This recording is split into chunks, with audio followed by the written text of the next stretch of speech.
Somewhere right now, your login credentials, client files, or employee info could be up for sale. And you'd have no idea. The dark web is a hidden layer of the internet. You can't find it on Google.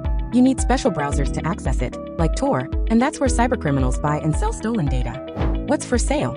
Logins, bank credentials, employee records, even entire network access, sold like products on a shelf. Most leaks start with small mistakes.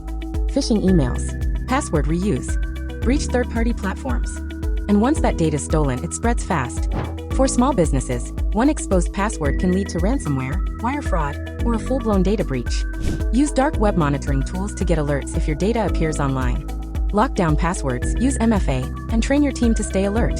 Visit Securafy.com for a free cybersecurity assessment or access our library of resources to strengthen your defenses. Stay online and secure anytime, anywhere, on any device.